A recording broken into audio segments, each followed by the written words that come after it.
Let me teach you something.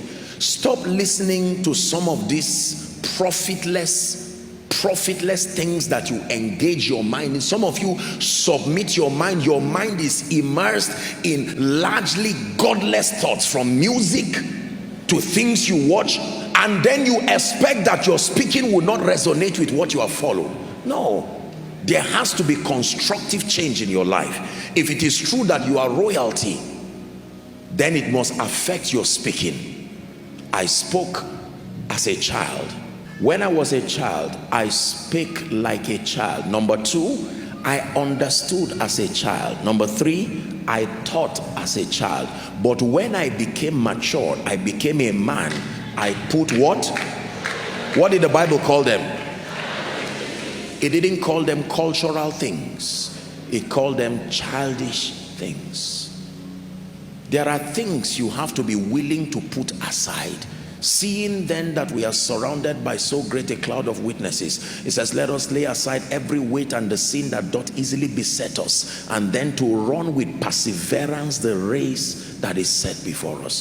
For someone, you came to church tonight and God is speaking to you. It's time to lay aside childish things, childish arguments, childish discussions, childish attitudes. It's time to grow. Validate your being in church by producing fruits that befit a Christian. If we are to dig into this issue of kings and priests, let me touch a bit on it. Kings dress well. Kings dress well. Kings dress well. Don't just clap, listen.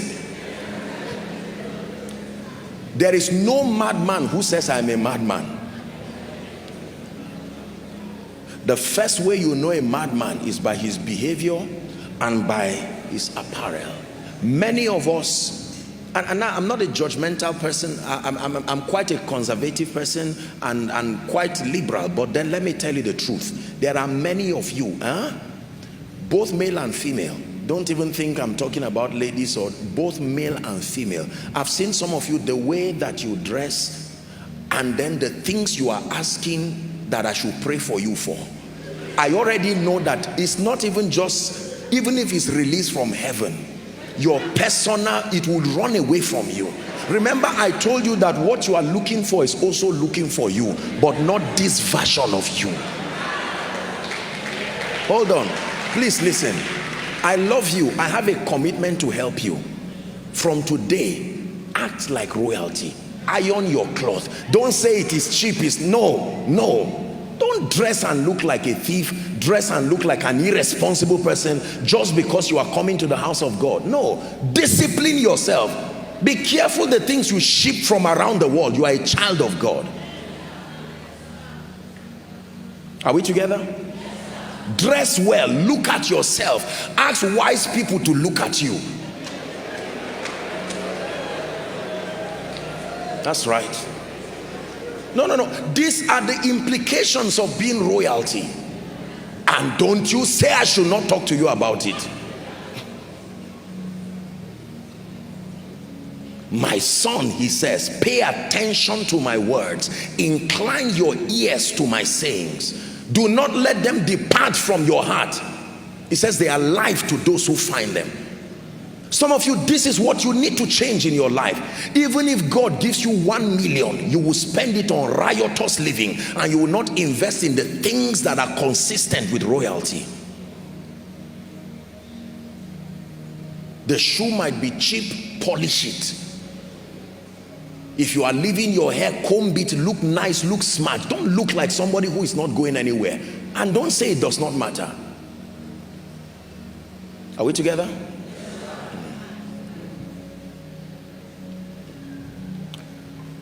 The liberty God has given us is not for licentiousness. We must obtain grace to be responsible people. Grace to be responsible people. And then let me tell you this. There is no king that sits on a throne who is dull. In fact, most kings justify their royalty through the excellency of their understanding. That means if it is true that you are royalty, It's time to re-edit your thinking, your concept, and be rich unto God, full of spiritual understanding. Hallelujah. That you know what to do. If it is true that you are royalty and you have been in church for a while, you should not be at a loss as to what to do about the matters of life, whether it's in your own life or that of others. Someone comes to you as a believer who has been around for a while. I'm trusting God for financial increase. You don't know what to tell the person. I'm trusting God to be free from demons. You say, go and listen to a message. That is wonderful. But when you who has listened to it, why don't you understand it and now be an interpreter of that thing? Everybody say spiritual understanding. Yes, sir. At this point in your life, it may not be fair to say you should know everything, but at least if you don't know something about prayer, you should know something about giving. You should know something about relationships. You should know something about the dynamics of manifesting spiritual realities. You cannot be a blessing in ignorance.